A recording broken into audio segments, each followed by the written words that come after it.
Hi guys, welcome with me on another YouTube video.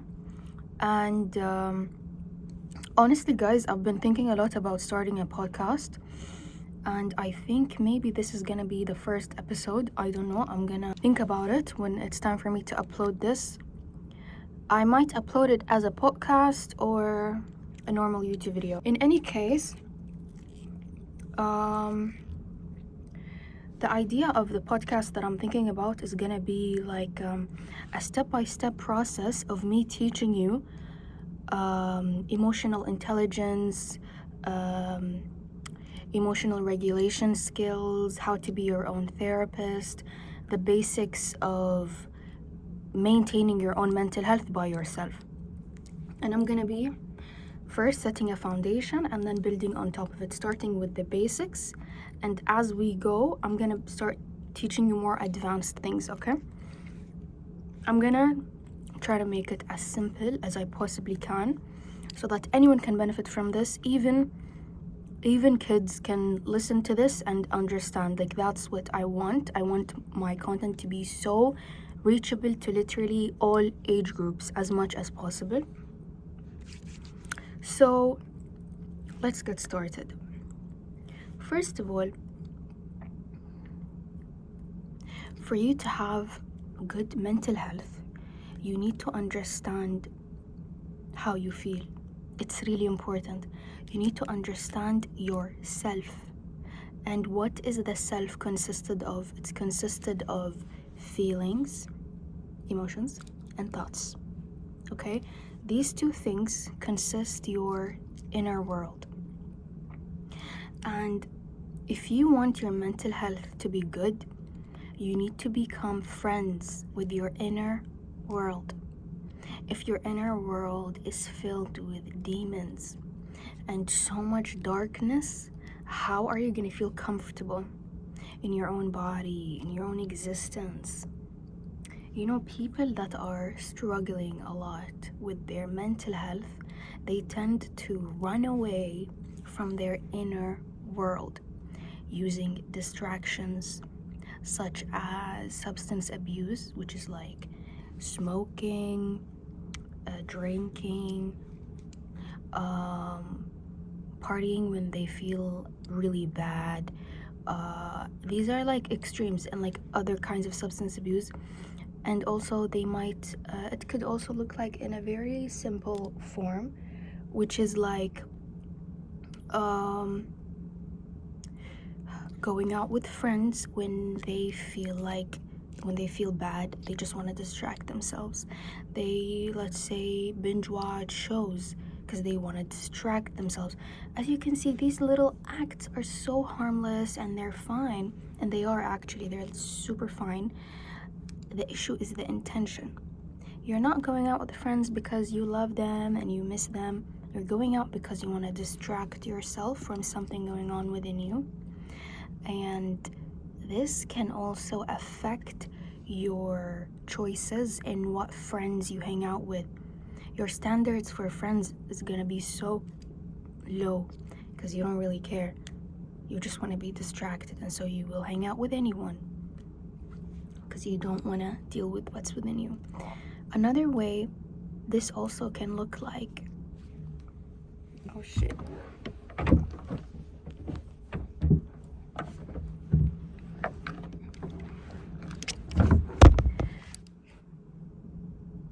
Another way this can also look like you not being able to sleep at night. You know why? Because when you go to bed, you have to stop all of the distractions, right? You have to stop listening to music or watching the show or talking to people or whatever it is, because it's time for you to sleep. And it becomes so hard to sleep. When all of the distractions go silent, you go back to your inner world. It seems like, oh my God, it seems like you're gonna be like, oh my God, like, why am I overthinking when I'm trying to sleep? It's not that you're overthinking. It's that these thoughts have always been within you, and you have been numbing yourself to what's going on inside and distracting yourself with everything outside of you. And so when it's time for you to sleep, it's not that you started overthinking. No, it's that now you are listening to what's going on within you. And I get so many questions of people asking me, Marcy, how do we stop overthinking? That is not the goal. Because when you try to stop overthinking, aka you try to distract yourself, you try to numb it, you don't want to listen to it, it gets worse, it compounds. You know, every situation you go through in life, you didn't process, it compounds. And it becomes like so much pressure gets built up within you until you explode. It doesn't go anywhere, it stays within you. Any kind of negative emotions, overthinking thoughts, it all stays within you. It compounds and it builds pressure until you explode. So the goal here is not to stop feeling, to stop thinking. No, the goal here is to process the emotions and the thoughts. There is some kind of something in your body, which is emotions and thoughts. You can't just make it not exist. No, it's there, it exists, and it's within you. What you need to do is you need to get it out slowly, and you process it. You look at it, you process it, and it gets digested. I want you to imagine it as if like you're eating food, right? You ate a sandwich. It's not just gonna like disappear. No, you're digesting it, and then it just gets processed and it's gone. It doesn't disappear. The same way with emotions and thoughts.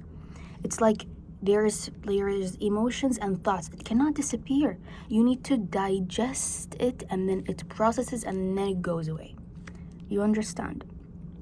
And so the goal here, what I'm about to teach you in the next several weeks, is going to be how to digest, to process your emotions and your thoughts. Now, of course, there's going to be much more advanced levels to this.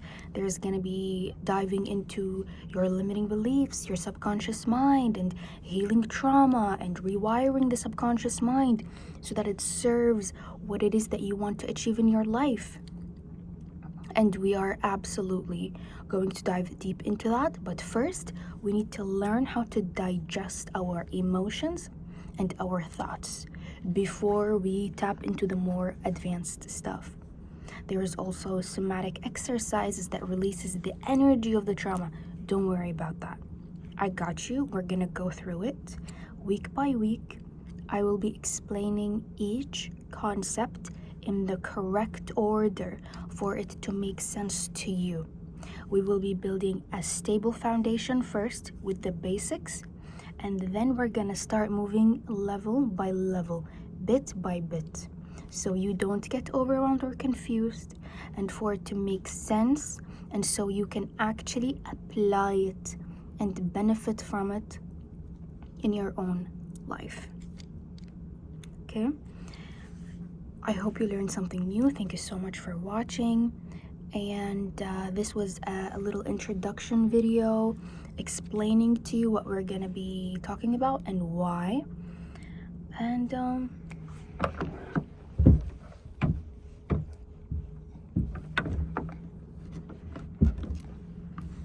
yeah, so I'm gonna be posting this kind of content once a week. I'm gonna see if I want to make it a YouTube video of maybe like just 10 minutes every week, or a podcast which has to be a little bit longer than 10 minutes. I will see how the content goes and what kind of concepts I need to be explaining and how much time I need to explain each step. And we'll see. Maybe I'm gonna post this as a podcast even though it's so short, but I will think about it. And yeah, I wish you all the best on this journey, and make sure to stay consistent. I'm going to be giving you tiny bits of information that are going to be easy to understand gradually and consistently, so you can build this knowledge to help yourself, so you can establish a beautiful mental health toolkit for you. Okay? Wish you all the best, and see you next week. Bye.